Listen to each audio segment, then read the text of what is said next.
What's happening here in April? Stay tuned for my top picks on happenings, shopping, dining, and gallery and museum exhibits you won't want to miss. The town starts to wake up in April with the arrival of spring. You'll see some shops reopen, lots of construction around town, and landscaping and road repairs underway now that the ground is thawed. Since it's April, I've got a little riddle for you.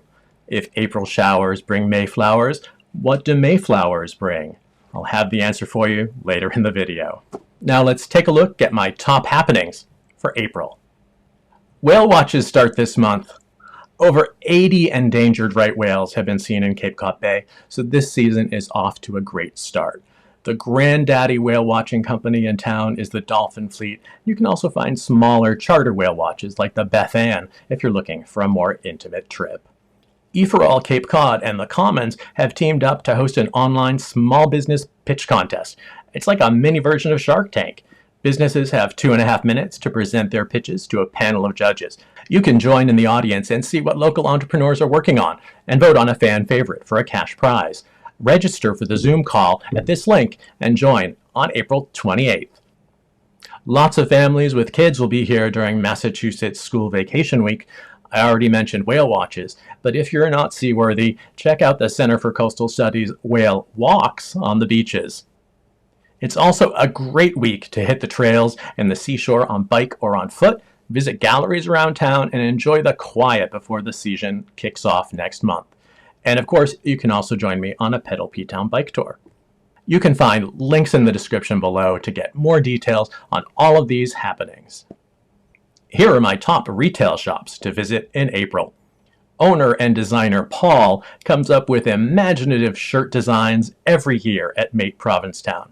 My favorites, of course, are the bicycles, but he has something for everyone in tanks, tees, hoodies, and a great long-sleeve waffle knit.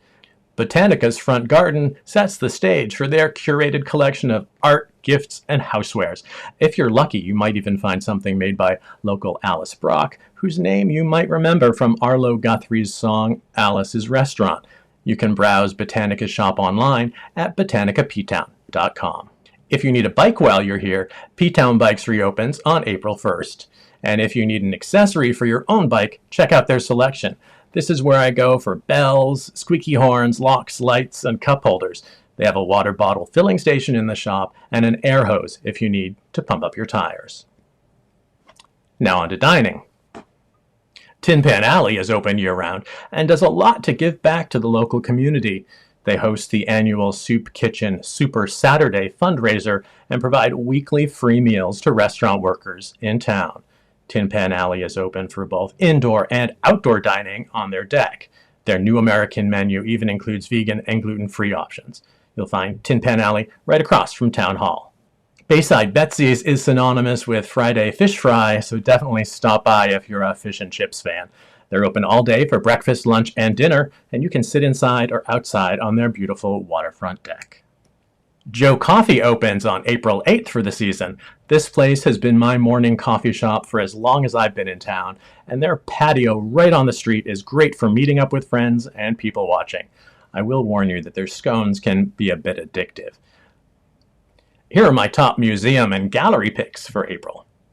At the Provincetown Art Association Museum, the Members Juried exhibit continues until April 11th.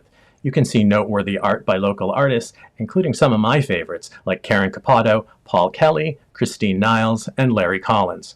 The Nappy and Helen Van Derrick collection that I highlighted last month is also still on view. And now that the weather's nice, you can take a nice ramble through their sculpture garden. Pam is open by timed tickets, so book ahead online. 411 Gallery at 411 Commercial Street is open weekends and by appointment. It's one of the few galleries where you're pretty likely to meet an artist whose work is on the walls. My favorites here are the paintings by Pete Hawking, Liz Carney, and Paul Rizzo, but there's lots more to see. You can get a preview and even buy works online at the gallery's website. Those are my top tips for April 2021. If you've made it this far, thanks for sticking with me. I asked at the beginning, if April showers bring Mayflowers, what do Mayflowers bring? Well, the answer? Pilgrims! Provincetown was the first landing place of the Mayflower way back in 1620. That's the reason we have the 250-foot tall Provincetown Pilgrim Monument in the center of town. If you're interested in more insider tips, you can download my free insider tip guides. It includes bonus tips that didn't make it into this video.